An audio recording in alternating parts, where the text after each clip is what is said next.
transmission with 395 horsepower and 406 pound-feet of torque. There's also the plug-in hybrid with the same 3-liter 6-cylinder, but more power. It combines 543 horsepower and 406 pound-feet of torque. It gets up to 82 kilometers, that's right, 51 miles of EV range. The Sport SV with a 4.4-liter twin-turbo V8 and a mild hybrid system, 626 horsepower and 553 pound-feet of torque, which is 51 horsepower and 38 pound-feet of torque more than the outgoing supercharged 5-liter V8. So lots of engine options. What's not optional? What comes standard? Here are the key standard features. The Range Rover Sport comes with a 13.1-inch touchscreen with Amazon Alexa, a 13.7-inch digital driver display, wireless Apple CarPlay and Android Auto, a 3D surround camera, wireless charger, leather upholstery, 20-way power heated memory front seats, a heated steering wheel, heated rear seats, 15-speaker Meridian sound system, a panoramic sunroof, a power tailgate, and 21-inch wheels. Okay, you want a vehicle with the most terrain settings, you buy a Land Rover. But we have a special one in this one. What are we going to put it in? You're going to put it in S for subscribe. And if you can hit that notification bell, you'll be notified when all of our reviews drop, and then you can watch them. And we do this, the Couple Car Review, twice a week. The first one drops on Wednesday. We put another one out on Saturday. So make sure you like and subscribe, but also follow along on Instagram. It's Motormouth_Andrew to see what's going on behind the scenes. And for me, it's Motormouth_Auto, and the links are below the like button. This video is brought to you by Car Cost Canada. Get the dealer's cost, list of rebates, plus discounted interest rates. Use the promo code MOTORMOUTH to become an expert member and get extra searches. The link is in the description below. To be honest, Andrea, if somebody got out of a V8 equipped Range Rover, the older model, and got into this with the 6-cylinder turbo and the mild hybrid, driving in the city, I don't think they'd really notice much except the sound. Yeah, I don't think so either. We have got this turbocharged 6-cylinder, and I got to tell you, it's fantastic. The 8-speed automatic transmission is tuned beautifully, smooth, quick shifting. And that's why I say in the city, I think that it really gets the most out of it.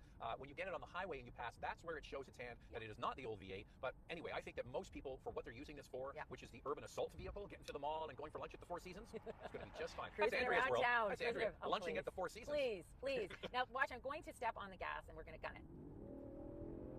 Still really good. Still very really good. I could live with this, Andrea. Yeah, you know me what? I think that the more I get to drive these new Range Rover, Land Rover products, the more I've really come to fall for the brand. I fall for everything except the reliability, which is coming up in our hot topic. But for everyday driving, because it comes standard with air suspension, what do you think of it? Yeah, I think it's great. I mean, it has that dynamic feel to it. The pitch and roll is amazing on this thing. It takes corners with ease. Now, because of the higher seating position, that commanding seating position, at the same time, it kind of has a bit of a floaty feel to it. It's really great in the city. Like it is, I can totally understand why people love these things, because you're cruising down to your big corner office job to pay for this thing, and you're going over potholes and broken road, and it just is so comfortable. The seats are amazing. It soaks it all up. You put it in a dynamic setting. You can have a lot of fun with it. The engine is willing. The transmission does a great job. They have done an amazing job with this latest batch of Range Rovers. Yeah, they have. And this also comes standard with a low-speed cruise control. You don't even need to touch the pedal at lower speeds. And then, of course, there is the special SV model, which is the most powerful, fastest Range Rover Sport ever built. So SV now replaces SVR. That's right. Okay.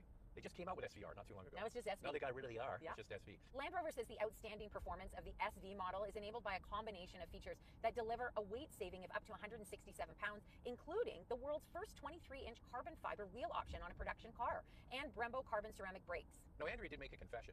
She went downtown shopping in this car with this matte paint, and she said, I felt really rich.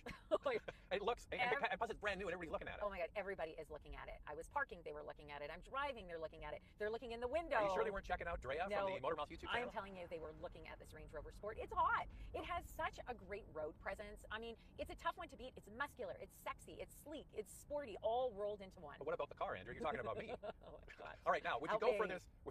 You didn't deny it. Would you go for this matte paint? I love it for a week. I'm not sure I would order it this way. I kind of like it. I think it's super cool. I hear that if anything ever happens to it, matching it after the fact, like painting a fender or something, is kind of tricky. But anyway, if you're in the auto repair business, auto body repair, please chime in. We'd like to know if it's kind of hard to match it. But they've really done a nice job, I think, now of differentiating this Sport from the full-size Range Rover, especially at the back. They've got the single light bar. With the full-size Range Rover, it kind of has the little mustache at each corner. This one just goes straight across. It's looking more like the Velar now. This gets 8.5 inches to 11 inches of ground clearance. It can wade in 35.4 inches of water. Comes standard with LED headlights, LED tail lights, rear fog lights, 21-inch wheels, and a temporary spare tire. We've got some extra features on this test model. In fact, $23,000 Canadian in extra features. They include... That's a rounding error. For a Range Rover, it kind of is. This gets the front fog lights, a gesture-controlled power tailgate, the red brake calipers, and a black roof. So this comes standard with an air suspension. You want air suspension in a Cayenne, that's extra. You want air suspension in a GLE, that's extra. That's one of the things, is this isn't inexpensive, but it does come arguably with more power, more equipment than some of those vehicles. As we can expect from Land Rover, this Range Range Rover Sport model has a beautiful interior design. It's comfortable. You've got these 20-way power seats that come standard, a 13.1-inch touchscreen, which is actually quite intuitive to use. We haven't had any issues with it. I paired my phone right away, set up wireless Android Auto with ease. So I actually really like this system a lot. There are complaints that there have been some glitchiness with it, but it's been pretty good, except...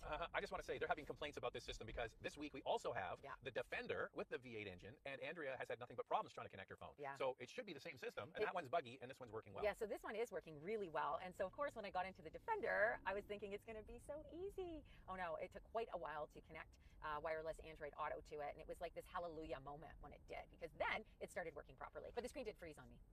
All right, what you have, though, is a very clean design in here. Beautiful materials. So you've got cloth in the middle of the door here. I kind of like that. Beautifully padded all the way around. Like, they don't mess around. This is arguably a nicer interior, I would say, than the German competition, just out of the box. Yeah, we've got some extra features in this test model, the black veneer trim that you see on the side doors. Overall, I think for this base model, it really does feel upscale. I mean, I know you're paying over 100,000 Canadian for it. It should feel upscale. It does. And it's got lots of storage. Even this center console has a refrigerator in it. Okay, so there's a fridge here. There's space underneath where the cup holders are. There's a place right underneath the head unit for your phone, and then there's a little tray under there, so a lot of little cubby holes. Now, the main center console does have piano black in the center, and we're going to tackle that in questions, coffee, and cars. One thing I'm so happy about is that it has a traditional shifter in here. We see in the new Porsche Cayenne that they've got this tiny shifter. It's no longer at the center console. This is what I like in my vehicle, so I applaud Land Rover for keeping this in the Range Rover. And they have a regular volume knob and a start-stop function in the middle as well. So this is a really nice combination of, it's new and modern, but it's traditional at the same time. The seats are a standout feature. The seating position is second to none, really. There's no other brand that does this kind of view with this kind of comfort. It just doesn't exist except you get a Land Rover. And the Meridian sound system is also excellent. I've really been enjoying that, listening to all my different music. It's good.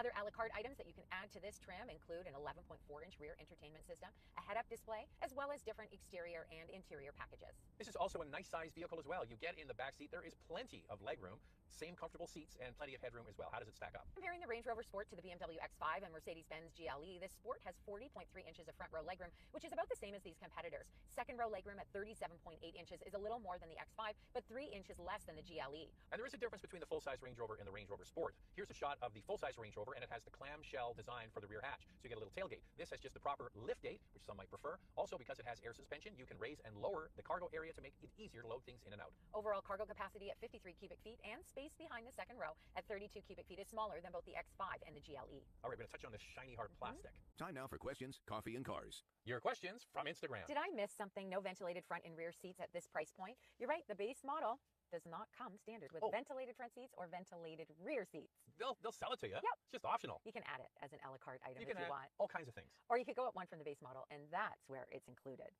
Is that piano black, or is it just my imagination? Why do car manufacturers keep using piano black finishes? I think because it photographs really well and it looks good when it's clean. So I'm okay with it on the door cards here. Steering wheel? A little bit on the steering wheel. That's got the haptic feedback. But this here, you know what I'd love for a manufacturer to do? I get to see it. Instead of having the shiny hard plastic, continue this vinyl or leather. That would look super premium. Do you know who does something like that? Acura RDX has that in the interior. Yeah, and it does look really good, and it holds up really well. Oh, before we go on, people are saying we don't actually have coffee in here. Okay, I just want to show you. I do too. Let the camera, look at that. See the stain? It's already spilled a little bit, and on my jeans. Yeah. So yeah, there's.